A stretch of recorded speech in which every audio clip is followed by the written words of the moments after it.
علیہ الصلوۃ والسلام بغیر باپ کے پیدا ہوئے تھے اور حضرت مریم رضی اللہ تعالی عنہا نے حضرت مریم علیہ السلام نے نکاح نہیں کیا، پھر بھی ان کے شادی ہو گئی۔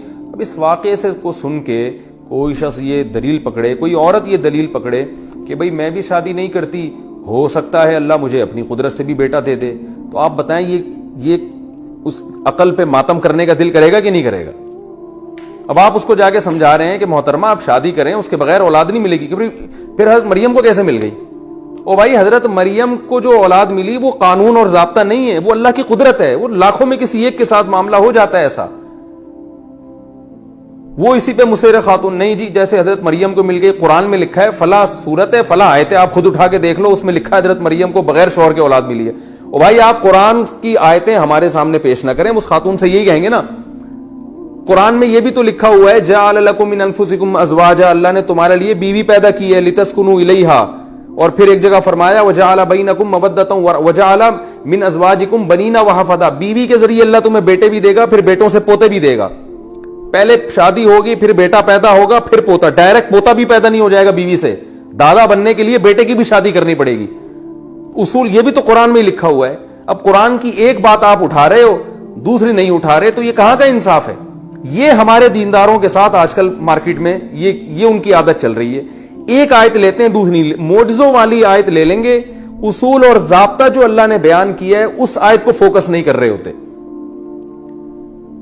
اور کیا، ایک اور میں ذرا مثالوں سے بات سمجھاتا ہوں۔ کسی شخص کو یہ کہا جائے آگ جل رہی ہے بھائی اس کے قریب مت جاؤ، وہ کہتے نہیں میں تو جاؤں گا۔ او بھائی نہیں جاؤ، خودکشی کا گناہ ملے گا، جل جاؤ گے، عذاب میں آ جاؤ گے۔ تو آپ کے سامنے دو حدیثیں سنائیں۔ نمبر ایک، رسول اللہ صلی اللہ علیہ وسلم نے فرمایا میری امت میں وہ بھی شہید ہے جو آگ میں جل کے ہلاک ہو جائے، وہ بھی شہید ہے، اس پہ شہادت کا اجر ملتا ہے۔ تو آپ بتاؤ یہ عقل بندی کی بات ہوگی اس موقع پر یہ والی حدیث سنانا؟ آپ اس کو کیا جواب دیں گے؟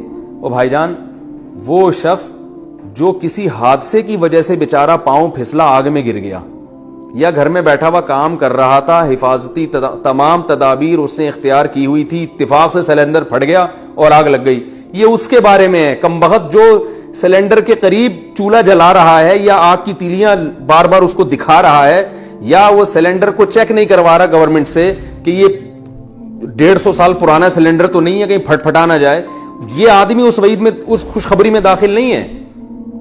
یہ تھوڑی داخل ہے اس میں کہ جو سلنڈر کے قریب بیٹھا ہوا ہے اور وہ وہاں سگریٹ جلا جلا کے اس کو بار بار دکھا رہا ہے کہ دیکھتا ہوں پھٹتا ہے کہ نہیں پھٹتا، یا وہ 150 سال پرانا سلنڈر اٹھا کے لے آیا اور اس گورنمنٹ کہہ رہی ہے کہ بھائی یہ چیک کرا لیں، پرانے جتنے بھی آپ کے سی این جی کے سلنڈر ہیں نا جو گاڑیوں میں لگے ہوئے ہیں ان کو چیک کروا لیں کہ پرانا سلنڈر نہ ہو، پھٹ بھی جاتا ہے۔ آپ کہہ رہے ہیں نہیں، اگر پھٹ گیا تو کیا ہوا؟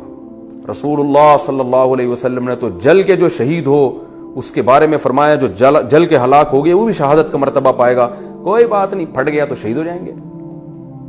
تو آپ بتاؤ کھوپڑی میں آئے گی یہ بات؟ یہ دینداروں کی باتیں کر رہا ہوں آج کل۔ طاعون سے ہلاک ہو جائے شہادت ہے، اب کیا طاعون والے علاقے میں چلے جائیں؟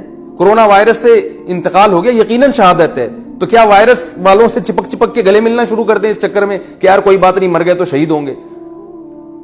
تو یاد رکھیں دنیا میں جیسے یہ اصول ہے کہ آگ سے جلا ہوا شہید ہے مگر اس کی بیس پر آگ کے قریب نہیں جائیں گے، اسی طرح یاد رکھیں کہ اس بیس پہ بھی آگ کے قریب آپ نہیں جاؤ گے کہ اگر کوئی شخص آگ کے قریب جا رہا ہے، آپ نے اسے سمجھایا کہ بھائی آگ ہے جلا کے ہلاک کر دے گی، شہادت کا اجر نہیں ملے گا، کمبختو خودکشی کا گناہ ملے گا، تو وہ جواب میں کہے کہ پہلی بات تو یہ کہ یہ کوئی ضروری تو نہیں ہے کہ آگ جلا کے ہلاک کرے مجھے، اصل مسئلہ یہ ہے کہ یہ تو قرآن میں لکھا ہوا ہے اور سورہ صافات میں موجود ہے، قلنا یا نارو کونی بردن و سلاما علی ابراہیم، کہ ابراہیم علیہ السلام کو آگ میں ڈالا گیا تھا تو ہم نے آگ کو کہہ دیا اے آگ ٹھنڈی اور سلامتی والی ہو جائے ابراہیم کے لیے۔ تو اس سے صاف پتہ چلتا ہے اس آیت سے، اور آیت نمبر بھی پیش کر دے اور سورہ صافات کا حوالہ بھی دے دے، اور کیا بھائی اس سے صاف پتہ چلتا ہے کہ آگ جو ہے نا جلانے میں اللہ کے حکم کی محتاج ہے۔ اللہ جب چاہے گا تو آگ سے ہم جلیں گے، نہیں چاہے گا تو نہیں جلیں گے۔ اس لیے میں جا رہا ہوں آگ میں، سورہ فاتحہ 7 دفعہ پڑھ کے چھلانگ لگا رہا ہوں، اللہ کی قدرت ہوگی تو جلائے گا، نہیں تو نہیں جلے گا۔ تو مجھے اللہ پر توکل ہے، مجھے اللہ پر ایمان ہے، میں نہیں جلنے والا۔ اور ایسا بھی ہوتا ہے کہ نہیں جلتے، ہمیشہ کوئی جلتے نہیں ہے، بعض دفعہ ایسے بھی ہوا ہے تاریخ میں کہ نہیں جلے، اور دیکھو ابراہیم علیہ السلام نہیں جلے تھے۔ تو بتائیں کامن سینس کی بات ہوگی؟ اور وہ کہہ رہے میں نے عمل بھی کر لیا، فاتحہ میں بڑا دم ہے، سورہ فاتحہ بڑی جاندار سورت ہے، اور اس میں جو ہے نا جن اتر جاتے ہیں سورت سے، تو اور اس کو قرآن میں شفا، حدیث میں شفا قرار دیا گیا ہے، اور بڑے بزرگوں کے تجربے ہیں اس کے، لہذا میں سورہ فاتحہ پڑھ کے آگ میں چھلانگ لگاؤں گا۔ ہائے ہائے، تو آپ بتاؤ یار اس کو کیا سمجھایا جائے گا، اس کو کس طرح سے؟ وہ کہے گا میں قرآن حدیث کی بات کر رہا ہوں اور یہ مولانا صاحب کیسی باتیں میں کر رہے ہیں میرے سامنے، میں تو ابراہیم علیہ السلام کا حوالہ دے رہا ہوں کہ ابراہیم علیہ السلام جو ہے نا آگ میں نہیں جلے، اور اللہ کی قدرت بتا رہا ہوں اور یہ اللہ کی قدرت کا انکار کر رہے ہیں۔ تو بتاؤ اس کو آپ کیا جواب دو گے؟ آپ اس کو کہو گے بھائی جان ابراہیم علیہ السلام جو آگ میں جلنے سے بچ گئے تھے وہ قانون اور ضابطہ نہیں ہے، اللہ کی قسم، اللہ نے آگ کو جلانے کی طاقت دی ہے، جلانے والا بنایا ہے۔ کبھی کبھار اللہ اپنی قدرت ظاہر کر دیتے ہیں کہ نہیں جلتے، تو تیرے بارے میں اللہ نے کب وعدہ کیا کہ تو آگ میں جائے گا میں تجھے نہیں جلاؤں گا؟ کون سی آیت میں لکھا ہوا ہے؟ کہاں لکھا ہوا ہے یہ کون سی حدیث میں آیا ہے؟ تم سورہ فاتحہ پڑھ کے جاؤ، تہجد پڑھ کے جاؤ، 6 گھنٹے باقاعدہ رو رو کے جاؤ کہ اللہ مجھے نہیں جلانا، پھر بھی آگ جلائے گی اور تمہیں خودکشی کا گناہ ہوگا۔ اور خودکشی کیا ہے؟ حدیث میں آتا ہے، آپ صلی اللہ علیہ وسلم نے فرمایا جس شخص نے اپنے آپ کو جس طریقے سے ہلاک کیا، جب وہ مرے گا تو قیامت تک قبر میں، برزخ کی زندگی میں اس کو سزا یہ دی جائے گی کہ وہ اسی طرح سے اپنے آپ کو مار مار کے ہلاک کرتا رہے گا۔ آپ صلی اللہ علیہ وسلم نے فرمایا جو جل کے ہلاک ہوا، حدیث کا مفہوم ہے وہ جلتا رہے گا قیامت تک، اور اس کو بار بار زندہ کر کے آگ میں بار بار پھینکا جائے گا۔ جس نے اپنے آپ کو بلندی سے گرا کے ہلاک کیا، آپ صلی اللہ علیہ وسلم نے فرمایا اسی طرح پہاڑ قائم کیا جائے گا برزخ میں، اور اس کے اوپر سے دھکا دے کے گرایا جائے گا، اور وہ قیامت تک اسی طرح گرتا رہے گا، یہی سزا ریپیٹ ہوتی رہے گی، اتنی سخت سزا ہے۔ تو یاد رکھیں جیسے دنیا میں اللہ کے ضابطے اور اصول ہیں، شریعت کے ساتھ ساتھ ان ضابطوں کو بھی فالو کرنا ہے۔ یہاں میں ایک اشکال کا جواب دے دوں، بعض لوگ ایک روایت پیش کرتے ہیں کہ حضرت خالد بن ولید نے بھی تو زہر کا پیالہ پی لیا تھا، ان کو تو کچھ نہیں ہوا تھا۔ تو اس سے پتہ چلتا ہے بھائی اللہ جب چاہتا ہے ہوتا ہے، ہم بھی کبھی موقع ملا تو قدرت ظاہر کرنے کے لیے زہر وہر کا پیالہ پی لیں گے، اور ہم تو زہر کا پیالہ بھی نہیں پی رہے، ہم تو صرف احتیاطیاں کر رہے ہیں۔ تو یاد رکھیں علماء نے یہ بیان کیا ہے کہ اس قسم کے جو واقعات ہیں، زہر کا پیالہ پینے کے یا کوئی اس طرح کے جو کرامتیں ہوتی ہیں، کڑائی میں ہاتھ ڈال دیا، یہ ایسے مواقع ہوتے ہیں کہ ایسے موقع پر اللہ کی طرف سے الہام ہوتا ہے۔ الہام یہ ہوتا ہے کہ آج ہم اپنی عام ضابطے سے ہٹ کر اپنی طاقت اور قدرت ظاہر کریں گے کافر کے سامنے، تو اے مسلمان، اے اللہ کے ولی، تو وہ کام کر لے جس کا یہ تجھے کہہ رہے ہیں، اور ہم تجھے اپنی قدرت سے بچا لیں گے۔ یہ الہام ہوتا ہے۔ تو جب کسی ولی کے دل میں یہ الہام ہو، اور اتنا مضبوط الہام ہو کہ اس کو اللہ کی طرف سے پھر یہ اطمینان بھی مل جاتا ہے کہ یہ اللہ کی طرف سے الہام ہے، یہ شیطانی تصرف نہیں ہے، پھر وہ ایسے کام کر لیتے ہیں جس کے نتیجے میں، اب جیسے یہ خالد بن ولید رضی اللہ تعالیٰ عنہ کا زہر پینے کا واقعہ، مجھے اس کی سند کی پوری تحقیق نہیں ہے، لیکن اگر یہ واقعہ بالفرض ثابت نہ بھی ہو تو ایسے اور واقعات تاریخ میں بہت ثابت ہیں کہ تبلیغ جماعت میں ایک ایسا واقعہ ہوا تھا کہ کڑائی میں ہاتھ ڈال دیا انہوں نے، ایک جماعت گئی بھی تھی اور واقعی جب ہاتھ باہر نکالا تو بالکل ٹھیک تھا۔ ایسی کرامتیں ہوتی ہیں اہل اللہ کے ساتھ، لیکن علماء یہ کہتے ہیں کہ یہ کرامت کا ظہور اس وقت جائز ہے، یعنی ایسا کام کرنا اس وقت جائز ہے جب اللہ کی طرف سے ولی کے دل میں الہام ہو، اور الہام اتنا مضبوط ہو کہ وسوسہ نہ ہو وہ، اور وہ الہام جب اس کے علامت یہ ہوتی ہے کہ اللہ ہی کی طرف سے اطمینان دلا دیا جاتا ہے کہ یہ من جانب اللہ ہے، اس میں شک و شبہ نہ کرنا۔ اس کی مثال ایسے ہے جیسے موسیٰ علیہ السلام کی جو والدہ تھیں وہ پیغمبر نہیں تھیں، تو جب بچے کے بارے میں ڈر ہوا کہ فرعون اس کو آ کے قتل کر دے گا، موسیٰ علیہ السلام کو آ کے قتل کر دے گا، تو اللہ قرآن مجید میں فرماتے ہیں وَأَوْحَيْنَا إِلَىٰ أُمِّ مُوسَىٰ أَنْ أَرْضِعِيهِ، ہم نے موسیٰ کی ماں کو کہا کہ اے ماں اے موسیٰ کی ماں تو اس کو دودھ پلا. اب دیکھو یہ جو اللہ موسیٰ علیہ السلام کی ماں سے باتیں کر رہا ہے یہ وہی وہ والی وہی تھوڑی ہے جو پیغمبروں پر آتی ہے, وہ تو صرف پیغمبروں پر آتی ہے. یہ اصل میں الہام ہے جسے وحی سے تعبیر کیا جا رہا ہے, جو پیغمبر کے علاوہ پر بھی ہو سکتی ہے. تو موسیٰ علیہ السلام کی والدہ اللہ کی نیک ولی تھی. اللہ کہتے ہیں ہم نے موسیٰ کی ماں کو الہام کیا, ہم نے ان کو بتا دیا کہ ارضعیہ, اس کو دودھ پلا, فاذا خفتی علیہ, جب تمہیں ڈر ہو, فالقیہ فی الیم ولا تخافی ولا تحزنی, اس کو دریا کی موجوں کے حوالے کر دینا اور غم نہ کرنا. اب آپ بتائیں اپنے بچے کو دریا میں پھینک دینا یہ جائز ہے کیا؟ یہ تو فرعون آتا تو خود قتل کرتا نا, فرعون کے فوجی آتے, اس میں قتل کی نسبت کس کی طرف ہوتی؟ فرعونیوں کی طرف نسبت ہوتی. ساری دنیا کہتی فرعونی نے مارا, ماں نے نہیں مارا, لیکن بچے کو جب دریا میں پھینک دیں گے پھر تو موت یقینی ہے اس کی, بہت کم امکان ہے بچنے کا. پھر نسبت کس کی طرف ہوگی؟ اگر بچہ مر جاتا نسبت کس کی طرف ہوتی؟ ماں کی طرف. لیکن ماں کیا کر رہی ہے؟ وہ بچے کو صندوق میں بند کر کے, جہاں ہوا کا بھی خطرہ ہے کہ پتہ نہیں ہوا بچے کو پہنچے گی نہیں پہنچے گی, اور صندوق کے حوالے کیا, دریا کی موجوں کے حوالے کیا جا رہا ہے, دریا کی موجوں کے حوالے کیا جا رہا ہے. تو اس میں تو اگر بچہ ہلاک ہو جاتا تو نسبت ماں کی طرف ہوتی نا, ماں گناہگار ہوتی, لیکن نہیں ہوتی گناہگار. کیوں نہیں ہوتی؟ کہ وہ جو کچھ کر رہی ہیں اللہ کے حکم پر کر رہی ہیں. اور اللہ موسیٰ علیہ السلام کی ماں کو آرڈر کیسے دے رہا ہے؟ فرشتے کے ذریعے نہیں, کسی اور ذریعے سے نہیں, اللہ ڈائریکٹ ان کے دل پہ القاء کر رہے ہیں. تو اس سے صاف پتہ چلتا ہے کہ ولی اللہ کو بعض دفعہ ایسا الہام ہوتا ہے جو اللہ کی طرف سے ہوتا ہے, اور اس میں اس ولی کو یقین ہو جاتا ہے کہ یہ خالصتاً اللہ کی طرف سے ہے, اور اس بیس پر کوئی وہ ایسا کام کر سکتا ہے جو عادت کے خلاف ہو, اس میں بظاہر ہلاکت ہو. شریعت تبدیل نہیں کر سکتا. پتہ چل رہا ہے کل سے لوگوں کے الہام شروع ہو گئے کہ مجھے اللہ کی طرف سے الہام ہوا ہے کہ 5 نمازوں کے بجائے 4 ہو گئی ہیں, یا اللہ کی طرف سے الہام ہوا ہے کہ داڑھی کاٹ لو. تو یہ الہام شیطان کی طرف سے ہوگا, اللہ کی طرف سے نہیں ہو سکتا, اور اس کی کوئی شرعی حیثیت نہیں ہے. کیونکہ شریعت میں جو حلال و حرام کے مسائل ہیں وہ بہرحال قرآن و سنتی سے پوچھے جائیں گے, وہ کسی الہام سے نہیں پوچھے جا سکتے, ان کا تعلق الہاموں سے نہیں ہے. الہام سے شرعی مسائل کا یاد رکھیں, شرعی مسائل کا استنباط نہیں ہو سکتا. ہاں یہ کوئی کام کیا جا سکتا ہے, خطرے والا کام, جس میں اللہ کی طرف سے ایسا الہام ہو اور اس میں کوئی حکمت ہو اس خطرے والے کام میں.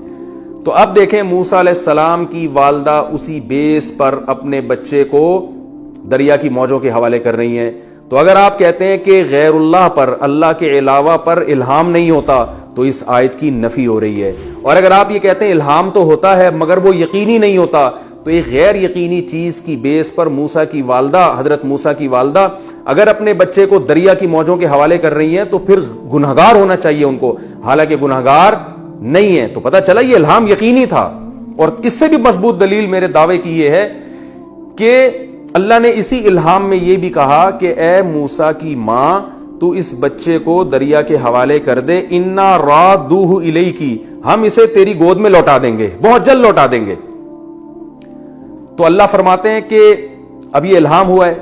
اللہ تعالیٰ فرماتے ہیں کہ موسیٰ کی ماں پریشان تھی, لیکن ادھر اللہ نے جب وہ فرعون نے اس بچے کو اٹھایا ہے, حرمنا علیہ المراضع من قبل, تو اللہ نے ہر عورت کا دودھ حرام کر دیا. بالآخر حضرت موسیٰ کی ماں کو بلایا گیا, کسی نے بتایا کہ ایک عورت ہے وہ دودھ پلائے گی تو اس کا دودھ پی لے گا یہ. تو جب حضرت موسیٰ کی ماں آئی, بچے نے فوراً دودھ پینا شروع کیا, تو فرعونیوں نے بچے کو حضرت موسیٰ کی ماں کے حوالے کر دیا کہ جب تک یہ تھوڑا سمجھدار نہیں ہو جاتا تو آپ اسے دودھ پلاتی رہیں. تو اب یہاں دیکھیں قرآن کے الفاظ کہ اس طرح ہم نے موسیٰ کی ماں کی گود میں بچہ واپس لوٹا دیا. کیوں لوٹا دیا؟ اللہ فرماتے ہیں لتعلم, تاکہ اس کو یقین ہو جائے, ان وعد اللہ حق, کہ اللہ جو وعدہ کرتا ہے وہ سچا ہوتا ہے. اب آپ بتائیں اللہ نے وعدہ کہاں کیا تھا؟ الہام کے ذریعے.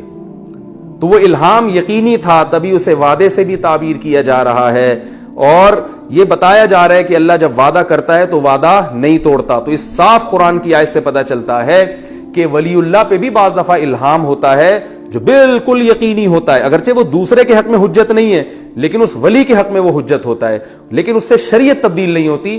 ہاں بعض ایسے کام اس الہام کی بیس پہ کرنا جائز ہیں کہ جو عام حالات میں خطرناک ہونے کی وجہ سے ناجائز ہو سکتے ہیں, لیکن جب وہ یقینی الہام ہوتا ہے تو وہ کام خطرناک رہتے نہیں ہیں. تو اس سے میرا خیال ہے بات سمجھ میں آ گئی ہوگی کہ خالد ابن ولید رضی اللہ تعالیٰ عنہ کا جو واقعہ ہے کہ زہر کا پیالہ پی لیا، یہ بعض ہمارے تبلیغی ساتھیوں نے ہمیں واقعہ سنایا تھا بچپن میں، بہت پرانی بات ہو گئی، وہ جماعت آئی تھی، انہوں نے بتایا کہ ایسے امیر صاحب نے کڑائی میں ہاتھ ڈالا اور نہیں جلا۔ تو یہ جو اس قسم کے واقعات ہو جاتے ہیں اور تاریخ میں ہوتے رہے ہیں، بعض لوگ تو پاگل ہیں جو بالکل ان واقعاتی کا انکار کر دیتے ہیں۔ ٹھیک ہے، بہت سے واقعات میں سند کمزور ہوتی ہے، لوگ چھوڑ رہے ہوتے ہیں، اپنے بزرگوں کے بلا وجہ قصے گھڑ لیے ہوتے ہیں، لیکن ایسے بہت سے واقعات مستند بھی ہیں، صحیح سند سے ثابت بھی ہیں، بڑے بڑے محدثین نے ایسے واقعات لکھے ہیں، تو وہ واقعات الہام کی بیس پہ ہوتے ہیں۔ تو یاد رکھیں، جب تک ایسا یقینی الہام کسی کو نہیں ہوتا، اس وقت تک اس کے لیے اپنے آپ کو خطرات میں ڈالنا جائز نہیں ہے۔ تو اب آپ آگ کے قریب جا رہے ہوں، ہم آپ سے کہیں گے بھائی نہیں جاؤ، آپ کہیں گے اللہ نے جیسے ابراہیم علیہ السلام کو بچا لیا، اللہ ہمیں بھی بچا لے گا، تو ہم اسے کہیں گے بھائی یا تو آپ کو اللہ کی طرف سے کوئی ایسا مضبوط الہام ہوا ہے تو آپ جائیں، نہیں ہوا تو آپ آرام سے بیٹھے رہیں۔ لیکن اگر ہوا بھی ہے تو سوال پھر یہی پیدا ہوتا ہے کہ کیوں ہوا ہے؟ اللہ ایسا الہام اسی موقع پہ کرتے ہیں نا جب اسلام کی کوئی طاقت دکھانا مقصد ہو، بلا وجہ تھوڑی ہوتا ہی ہے۔ تو یہاں کون سی طاقت دکھائی جا رہی ہے جو آپ آگ میں چھلانگ لگا رہے ہو؟ تو کیا دکھایا جا رہا ہے اس سے؟ اور دوسری بات یہ کہ الہام صرف اسی آدمی کے حق میں حجت ہوتا ہے، دوسروں کے حق میں حجت نہیں ہوتا۔ کہ خالد ابن ولید اگر زہر کا پیالہ پی لیں تو آپ نے بھی واقعہ سنا، آپ بھی پینا شروع کر دو، مرو گے بھائی، تو آنتیں کاٹ ڈالے گا زہر، تو یہ جائز نہیں ہے آپ کے لیے۔ نہ اسلام کو دنیا کے سامنے غالب کرنے کے لیے یہ دکھانا جائز ہے۔ مجھے ایک واقعہ اس موقع پہ یاد آتا ہے، بڑا دلچسپ واقعہ ہے کہ ایک بزرگ تھے، ان کا ہندوستان میں ایک بڑے اللہ والے بزرگ تھے، ان کا ایک مناظرہ تھا کسی عیسائی سے، تو دلائل کی دنیا میں وہ عیسائی کمزور پڑ گیا۔ تو آپ کو پتہ ہے جو دلائل کی دنیا میں کمزور ہوتے ہیں نا، وہ اس قسم کے پھر چیلنج کرتے ہیں، تم یوں کر کے دکھاؤ تو میں یوں کر کے دکھاؤں گا، حالانکہ یہ حق اور باطل کے کوئی معیار نہیں ہے یہ۔ تو اس عیسائی نے کہا کہ جی چھوڑیں یہ ساری بحث مباحثہ، آپ ایسا کریں کہ میں اپنی کتاب بائبل آگ میں پھینکتا ہوں اور آپ معاذ اللہ نقل کفر قرآن آگ میں پھینکیں، جس کی کتاب بچ گئی نا وہ دین برحق ہے اور وہ کتاب برحق ہے۔ یعنی میں بھی بائبل آگ میں پھینکتا ہوں، ڈالتا ہوں، اور آپ قرآن رکھیں آگ میں، تو دیکھتے ہیں اگر میری بائبل جلنے سے بچ گئی اس کا مطلب اللہ میرے ساتھ ہے، میرا دین برحق ہے، اور آپ کا قرآن اگر بچ گیا تو اس کا مطلب اللہ آپ کے ساتھ ہے۔ اب بڑا مجمع تھا لوگوں کا، وہ بزرگ جو تھے، کاش مجھے ان کا نام اس وقت ذہن میں ہوتا، کیونکہ اس وقت میرا ارادہ تو نہیں تھا کہ یہ واقعہ میں بیان کروں گے، تو بیان کے دوران ضمناً آ گیا، ورنہ میں ان کا نام تلاش کر لیتا۔ تو وہ بزرگ جو تھے نا، وہ سر ایسے نیچے کر کے بیٹھ گئے پریشان۔ پہلے میں اس واقعے کو کمپلیٹ کرنے سے پہلے میں ذرا اس کی حقیقت بیان کر دوں۔ اگر آپ کو کوئی چیلنج کرے نا عیسائی کہ میں بائبل کو آگ میں ڈالتا ہوں، تم اپنے قرآن کو آگ میں ڈالو، جو دین بچ گیا وہ صحیح ہے، تو آپ نے پتہ ہے اسے کیا جواب دینا ہے کہ دین کے برحق یا باطل ہونے کی یہ علامت ہی نہیں ہے۔ کسی چیز کے برحق ہونے کی علامت یہ ہے کہ دلائل سے وہ ثابت کرو۔ جیسے ایک آدمی سچا ہے یا جھوٹا، تو سچا ہونے کی علامت ہے کہ محلے والے اس کے بارے میں کیا گواہی دے رہے ہیں، جھوٹا ہونے کی علامت ہے پبلک کیا کہہ رہی ہے اس کے بارے میں، کتنے جھوٹ اس کے پکڑے گئے ہیں۔ یہ علامت نہیں ہے کہ دونوں کو آگ میں ڈالو، جو بچ جائے گا وہ سچا ہے۔ یہ تو پہلے دلائل سے جب ایک چیز ثابت ہوتی ہے تو پھر بعض دفعہ اللہ اپنی قدرت کو ظاہر کرنے کے لیے اس طرح کر دیتے ہیں۔ تو پیغمبروں کے ساتھ تو کرتے ہیں، ولی کے ساتھ ایسا کریں گے تو پہلے دلیل ہونی چاہیے، ولی کوئی الہام ہونا چاہیے، ورنہ یہ جائز نہیں ہے۔ تو ایسے موقع پہ آپ نے کیا کہنا ہے کہ بھائی یہ حق اور باطل کی دلیل نہیں ہے۔ دلائل کی دنیا میں دیکھیں، اس کی میں ایک مثال دیتا ہوں۔ آپ نے دعویٰ کیا کہ 2 اور 2 4 ہوتے ہیں، ایک آدمی کہہ رہا ہے جی 2 اور 2 5 ہوتے ہیں، آپ کہہ رہے نہیں جی 2 اور 2 4 ہوتے ہیں، وہ کہہ رہے نہیں جی 2 اور 2 5 ہوتے ہیں۔ اب دلائل کی دنیا میں آپ کا سچا ہونا ثابت ہو گیا، آپ نے تمام ریاضی دان کو بلا لیا، کیلکولیٹر رکھا، 2 کو 2 سے جمع کیا تو 4 جواب آ رہا ہے۔ اس نے کہا میں اس کیلکولیٹر کو نہیں مانتا، آپ نے وسیم بھائی کا کیلکولیٹر منگوا لیا، یار وسیم تو اپنا کیلکولیٹر لا، میرے کیلکولیٹر کو نہیں مانتا یہ۔ وسیم بھائی کے کیلکولیٹر میں 2+2 لکھا، جواب 4 آیا، وہ کہہ رہا ہے میں وسیم کو نہیں مانتا۔ آپ کہتے ہیں چل ایسا کر، تو اپنی پینٹ سے نکال کیلکولیٹر، اس میں کیلکولیٹ کرتے ہیں۔ اس کی پینٹ سے کیلکولیٹر نکالا گیا، اس میں 2+2 لکھا، جواب 4 آیا، لیکن وہ ایسا ڈھیٹ ہے پھر بھی نہیں مان رہا، وہ کہہ رہے نہیں 2 اور 2 5 ہوتے ہیں۔ تو آپ کہتے ہو بھائی اب کوئی دلیل تم دو۔ اس نے کہا ایسا کر، ایسا کرتے ہیں کہ میں بھی آگ میں چھلانگ لگاتا ہوں، تم بھی آگ میں چھلانگ لگاؤ، اگر میں بچ گیا تو اس کا مطلب 2 اور 2 5 ہوتے ہیں، اور اگر تم بچ گئے تو اس کا مطلب 2 اور 2 4 ہوتے ہیں۔ تو بتاؤ یہ کوئی کامن سینس کی بات ہوگی؟ آپ کہیں بھائی 2 اور 2 4 ہی ہوتے ہیں، اس کی دلیل کیلکولیٹر ہے, اس کی دلیل ساری دنیا کے ریاضی دان ہے, اور تو پاگل آدمی ہے. اب تو پتہ نہیں کوئی کیمیکل لگا کے بیٹھا ہوگا آگ میں, تو نہیں جلے گا. تو حق اور باطل کی یہ علامت نہیں ہوتی کہ جو آگ میں بچ جائے تو وہ دین سچا ہے, جو آگ میں جل جائے وہ دین جھوٹا ہے.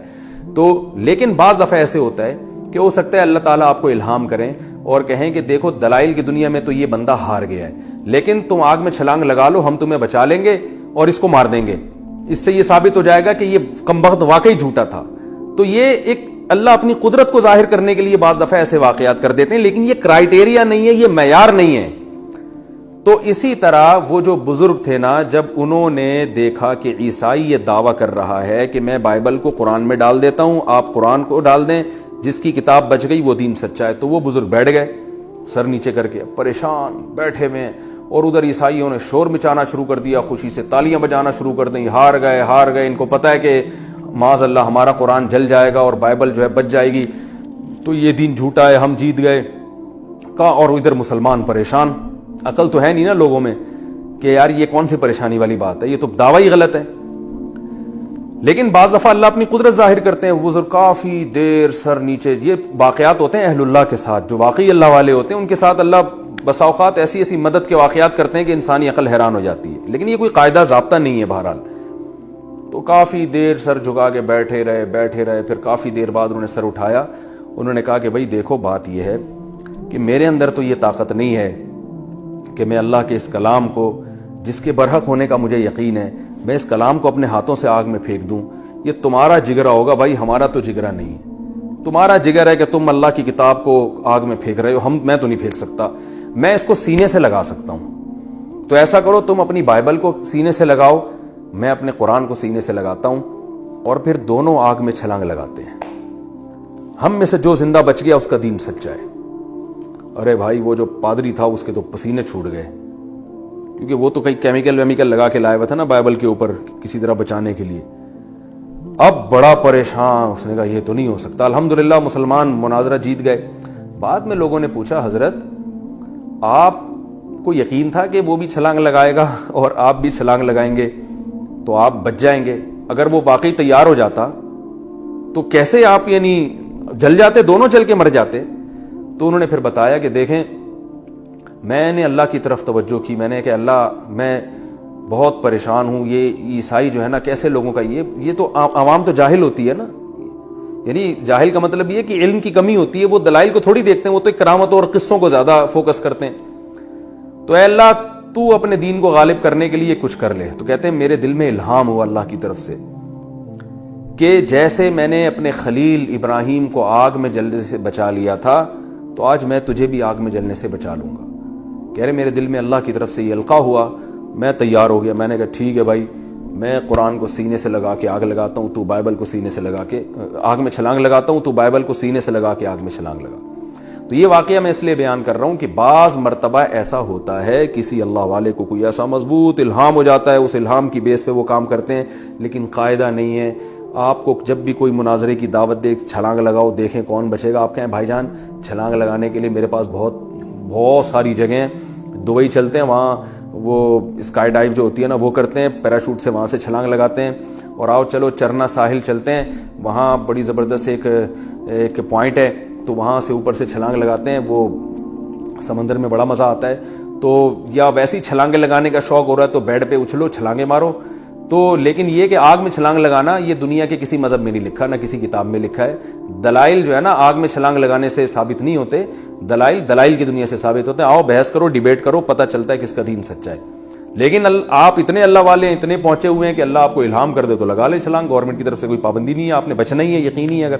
لیکن ایسا الہام بہت کم ہوتا ہے, بہت کم لوگوں پر ہوتا ہے.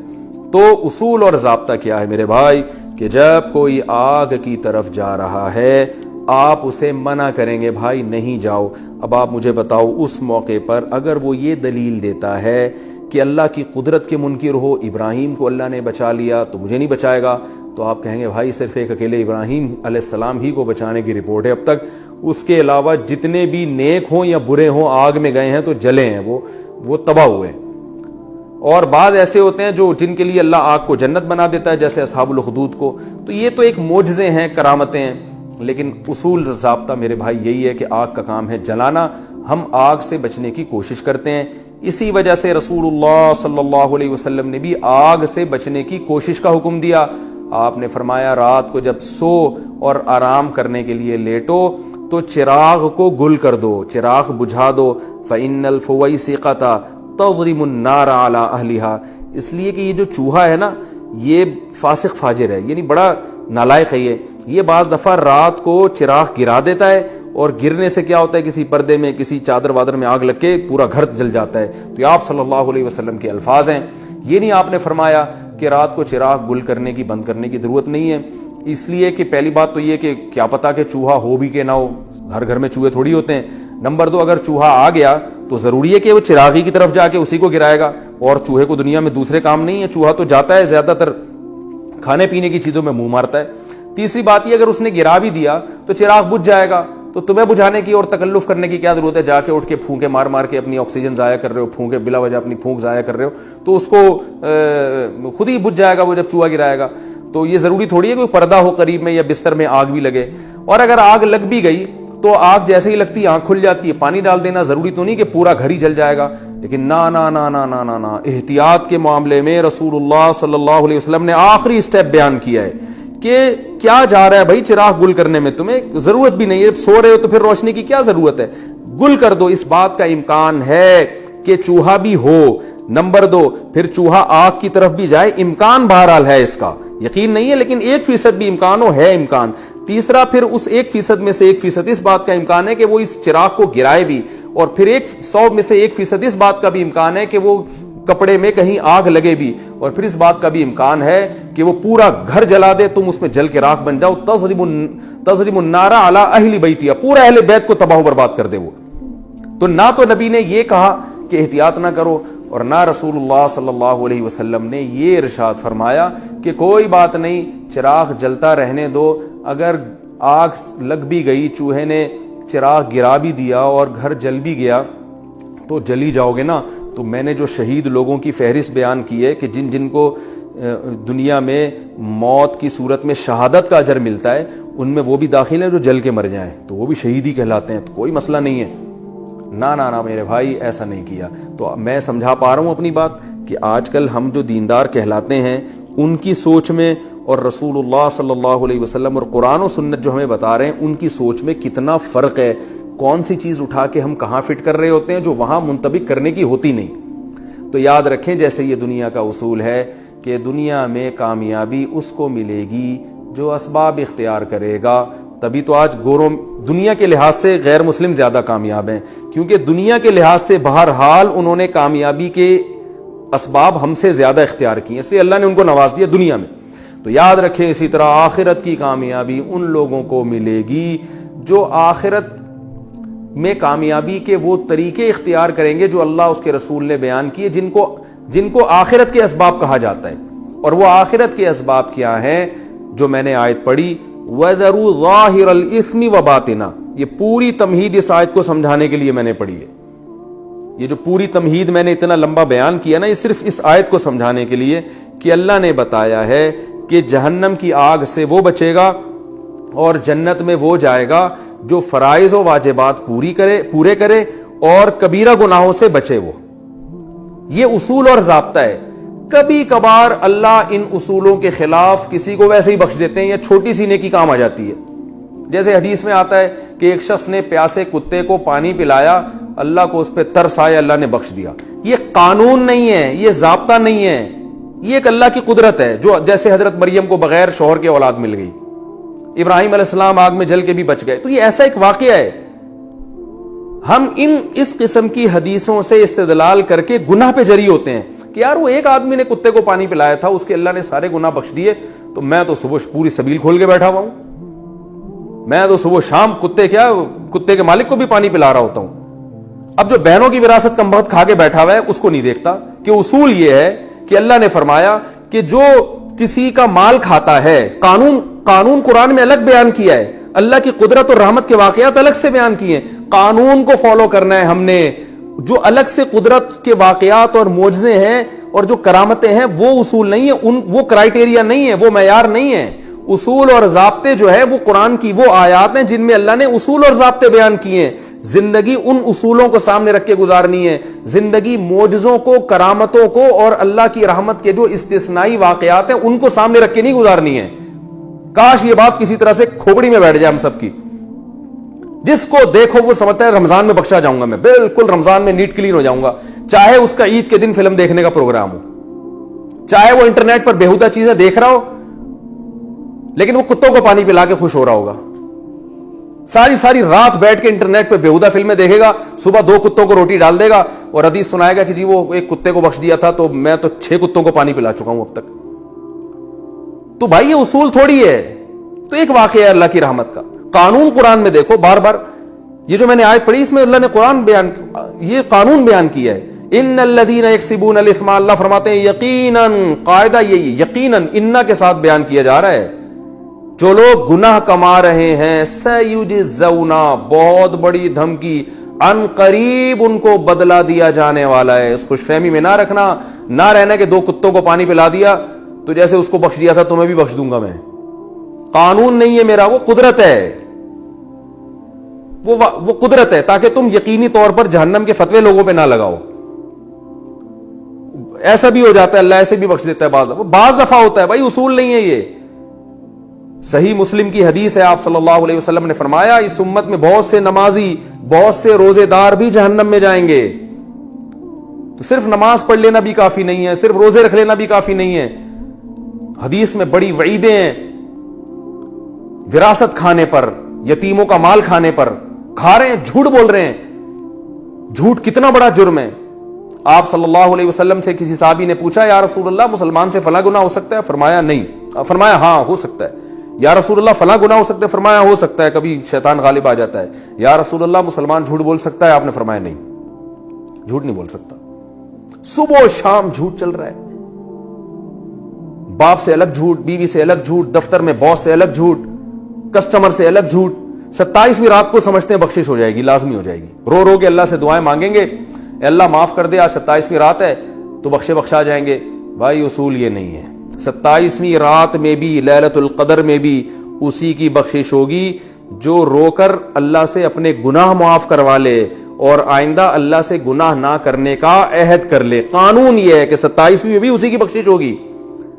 اگر رمضان میں میرے بھائی سب کی ہی بخشش ہو جاتی تو نبی صلی اللہ علیہ وسلم نے روزہ رکھ کے جو غیبت کرنے والی عورتیں تھیں ان کے بارے میں یہ کیوں فرمایا کہ تمہارا روزہ ہی نہیں ہے؟ کچھ عورتوں نے روزہ رکھا, نبی صلی اللہ علیہ وسلم کے پاس آئی, آپ نے فرمایا تمہارا روزہ نہیں ہے. قے کی تو ان سے جو ہے نا گوشت کے لوتھڑے نکلے, وہ حیران کہ ہم نے تو گوشت کھایا نہیں ہے. آپ نے فرمایا تم نے مسلمان کی غیبت نہیں کی تھی؟ انہوں نے کہا ہاں. فرمایا یہ وہی گوشت ہے. اگر صرف رمضان کے روزے یا صرف رمضان کا, اب تو روزے رکھنا بھی ضروری نہیں ہے. اور یاد رکھیں کورونا وائرس میں روزہ چھوڑنا جائز نہیں ہے. تراویح کے بارے میں تو علماء کی رائے چل رہی ہے, کراؤڈ سے پھیلتا ہے, روزہ چھوڑنے کی قطعاً کوئی گنجائش نہیں ہے. روزہ جب تک کوئی عملی طور پر بیمار نہیں ہوگا روزہ نہیں چھوڑ سکتا. وہ بیماری کے صرف خطرے سے روزہ قضا کرنا جائز نہیں ہے. جماعت کی نماز پر تو خود حدیث میں بہت ساری چھوٹ ملتی ہیں کہ اس عذر سے بھی جماعت چھوڑ سکتے ہو, اس عذر سے بھی چھوڑ سکتے ہو. لیکن روزہ چھوڑنے کی جو دلیل ہے وہ تو قرآن نے واضح لفظوں میں بیان کر دی کہ بیماری ہوگی یا سفر ہوگا, اس کے علاوہ نہیں چھوڑ سکتے. تو جو کورونا وائرس سے بیمار ہو گیا عملی طور پر وہ تو چھوڑ سکتا ہے, جس کو صرف خطرہ ہے وہ نہیں چھوڑ سکتا روزہ. ہاں جماعت کی نماز میں جو ہے مسجد میں کراؤڈ یا تراویح میں مجمع اکٹھا کرنا, وہ اس میں جو ہے نا وہ دلائل میں پہلے ریکارڈ کرا چکا ہوں, میں اس ٹاپک پہ دوبارہ نہیں جاؤں گا, وہ ایک الگ ٹاپک ہے, اس میں تو ہمیں شریعت میں گنجائشیں ملتی ہیں. تو ہم یہ سمجھتے ہیں کہ دنیا کے معاملے میں ہم اسباب کو اختیار کیے بغیر نتیجہ حاصل نہیں کر سکتے, لیکن آخرت میں جو اللہ نے آخرت میں نجات کی جو اسباب رکھے وہ بغیر اختیار کیے ہم جنت میں چلے جائیں گے. تو بھائی ایسا نہیں ہے. اس معاملے میں جو دنیا کا اصول ہے وہی آخرت کا اصول, بلکہ اور زیادہ سختی آخرت کے معاملے میں. قرآن میں اللہ تعالیٰ کا ارشاد ہے کہ من کانا یریدو, وہ کیا ہے, ومن من کانا یرید، سورہ بنی اسرائیل کی آیتیں اس وقت میرے ذہن میں نہیں آ رہی، وہ لفظ وہ الفاظ پورے نہیں آ رہے. آگے من کانا یرید العاجلہ، فرمایا جو اس دنیا کا ارادہ کرتا ہے نا، دنیا کی کوشش کرتا ہے، عجلنا لہ فیہا ما نشاء لمن نرید، تو جتنی دنیا وہ چاہتا ہے اتنی نہیں، جتنی ہم چاہیں گے اس کو دیں گے، اور دیں گے بھی اس کو جس کے بارے میں ہمارا ارادہ ہوگا. بسا اوقات دنیا میں آپ سبب اختیار کرتے ہیں، وہ پھر بھی سبب ضائع ہو جاتا ہے، لیکن آخرت کے بارے میں اللہ نے کیا فرمایا کہ ومن اراد الآخرہ، جو آخرت کا سبب اختیار کرے گا تو اللہ فرماتے ہیں اولئک کان سعیہم مشکورا، ان کو لازمی اس کا نتیجہ ہم دیں گے، لازمی اجر ملے گا. تو میرے بھائی آخرت دنیا کے معاملے میں تو بڑے ڈیڑھ ہوشیار بنے ہوئے ہیں. یہاں تو کوئی یہ نہیں کہتا کہ روٹی نہیں کھاؤں گا تو کوئی بات نہیں، وہ خود بخود میرا پیٹ بھر جائے گا، اور میں آگ میں چھلانگ لگاؤں گا تو اللہ بچا لے گا، جیسے ابراہیم علیہ السلام کو بچایا تھا تو مجھے بھی بچا لے گا. یہاں کہتے نہیں بھائی وہ صرف ابراہیم علیہ السلام کو ہی بچایا، مجھے نہیں بچائے گا، اس آگ کو مجھ سے دور رکھو. لیکن آخرت کے معاملے میں جہاں بات آتی ہے تو وہاں ہم کہتے ہیں یار میں نہ بہنوں کی وراثت ادا کروں گا، نہ میں داڑھی رکھوں گا، نہ میں فرض نماز کی پابندی کروں گا، نہ میں والدین کے ساتھ حسن سلوک کروں گا، نہ میں بیوی بچوں کے حقوق ادا کروں گا، میں کتا خرید کے اس کو پانی پلاؤں گا روزانہ. فلاں صحابی کے بارے میں، فلاں شخص کے بارے میں حدیث میں آتا ہے اس نے کتے کو پانی پلایا تھا، جنت میں گیا تھا، تو میں 6 کتوں کو پانی پلاؤں گا، میں تو 6 دفعہ جنت میں جاؤں گا. تو بھائی جیسے آپ دنیا کے معاملے میں ایک ابراہیم علیہ السلام کے واقعے سے استدلال کر کے آگ کے قریب کبھی بھی نہیں جاتے، تو ایسے یاد رکھو حدیث میں جو اس طرح کے کچھ واقعات آتے ہیں، فلاں کے ساتھ اللہ کی رحمت کا یہ معاملہ ہوا، تو ان واقعات سے استدلال کر کے آپ اپنے اوپر اس کو بھی فٹ نہیں کر سکتے، کیونکہ دنیا میں جو اصول اور ضابطے اللہ نے کامیابی کے رکھے ہیں، دنیا میں